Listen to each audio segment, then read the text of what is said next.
જય શ્રી કૃષ્ણ, જય ચેહરમાં. હું છું ગીતાબેન એસ દેસાઈ. ચેહર કિચનમાં આપનું સ્વાગત કરું છું. આજે આપણે કેરીના રસને 1 વર્ષ સુધી કેવી રીતે સાચવવો તે આપણે બતાવીશું.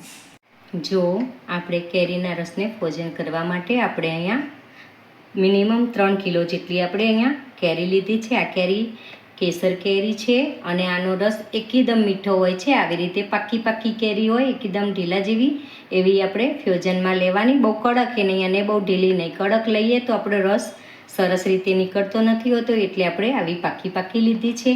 અહીંયા આપણે 100 થી 150 ગ્રામ જેટલી ખાંડ લીધી છે. ખાંડનો ઉપયોગ આપણે અહીંયા બહુ ઓછો કરવાનો છે, કારણ કે કેરી છે એ બહુ એકદમ મીઠી હોય છે, એટલા માટે આટલી તો આપણે નાખીએ. નહીંતર જો આ ખાંડ પણ ના નાખવી હોય તો પણ ચાલતું હોય છે.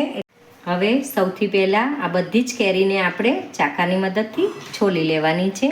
આપણે એક એક કરીને બધી જ કેરીને છોલી લેશું. આવી રીતે આપણે ડેટિયાનો ભાગ કાઢી નાખવાનો છે અને તમે જુઓ એનો કલર એકદમ ઓરેન્જ કલર છે એનો જોઈ શકો છો તમે.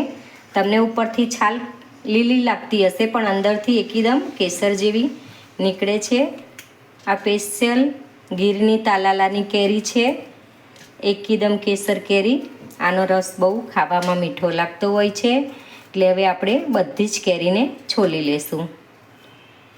જો તમે જોઈ શકો છો આપણે બધી જ કેરીને અહીંયા છોલીને રાખી લીધી છે. જુઓ તમે જોઈ શકો છો એનો કલર કેટલો સરસ આવી ગયો છે. હવે આ કેરીને આપણે કટિંગ કરી લઈશું. જુઓ હવે આપણે એને કટિંગ કરી લઈશું. આ રીતે આપણે એને કટિંગ કરી લઈશું બધી જ કેરીને. જોઈ શકો છો તમે. આ કેરીનો રસ તમે એક વર્ષ સુધી ખાઈ શકો છો. એક વર્ષ સુધી આ કેરીના રસને કશું જ નથી થતું હતું. તમે ગમે તે સિઝનમાં તમને રસ ખાવાની ઈચ્છા થાય ત્યારે તમે ફ્રીઝરની અંદરથી કાઢીને આને ખાઈ શકો છો.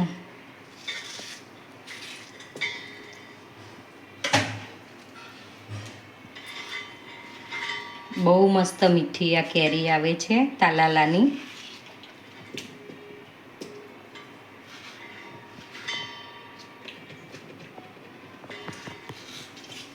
બધી જ કેરી આપણે આવી રીતે કટિંગ કરી લઈએ. હવે જો તમે જોઈ શકો છો બધી જ કેરીને આપણે આવી રીતે કટિંગ કરી લીધી છે. બધી જ કેરીનો એક સરખો કલર અને એક સરખી મીઠાશ છે આ કેરીની અંદર. પ્યોર ઓર્ગેનિક કેરી છે. અમે આંબાથી તોડીને જ લાવેલા છીએ. અમે ખુદ પોતે જ તોડી હતી.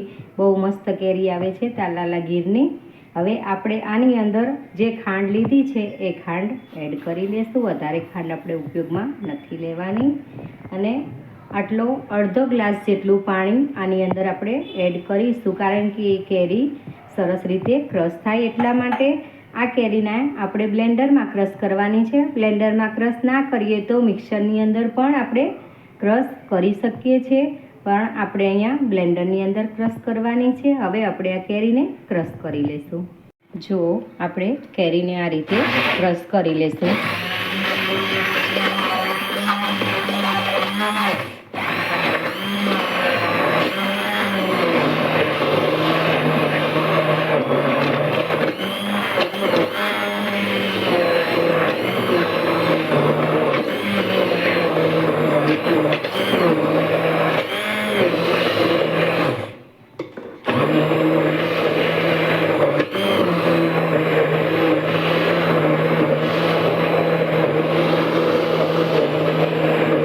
જો આપણે બ્લેન્ડરથી કેરીના રસને સરસ રીતે ક્રશ કરી લીધો છે ને સરસ જોતાં જ રસ ગ્લાસ ભરીને પી લેવાની ઈચ્છા થઈ જાય એવો સરસ આપણો આ રસ તૈયાર થઈ ગયો છે. હવે આપણે આને ગાળવો હોય તો ગાળી પણ શકીએ છીએ, પણ આપણે કેરીની અંદર એક પણ રેસો નહોતો એટલે આપણે કેરીના રસને ગાળવો નથી. ડાયરેક્ટ આપણે ડબ્બાની અંદર આપણે ભરી લઈશું. જો તમે જોઈ શકો છો એ આપણે અહીંયા એરટાઈટ કન્ટેન મતલબ ડબ્બો લીધો છે. એ ડબ્બાની અંદર આપણે કેરીના રસને ભરી લેવાનો છે અને પછી આપણે એને ફ્રીઝરમાં મૂકી દેવાનો છે. હવે આપણે એ રસને ભરી લઈશું.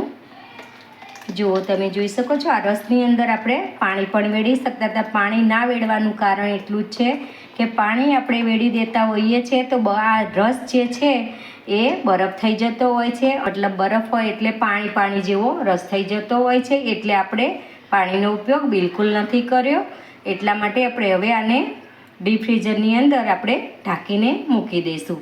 જ્યારે પણ આપણે રસ ખાવાની ઈચ્છા થાય સિઝન વગર, ત્યારે આપણે આની અંદરથી થોડો થોડો કાઢી અને ખાઈ શકીએ છીએ. જુઓ તમને મારા કેરીના રસને ફ્રોઝન કરવાની રીત પસંદ આવી હોય તો મારી ચેનલ ચેહર કિચનને લાઈક કરો, શેર કરો અને સબસ્ક્રાઈબ કરવાનું ના ભૂલતા.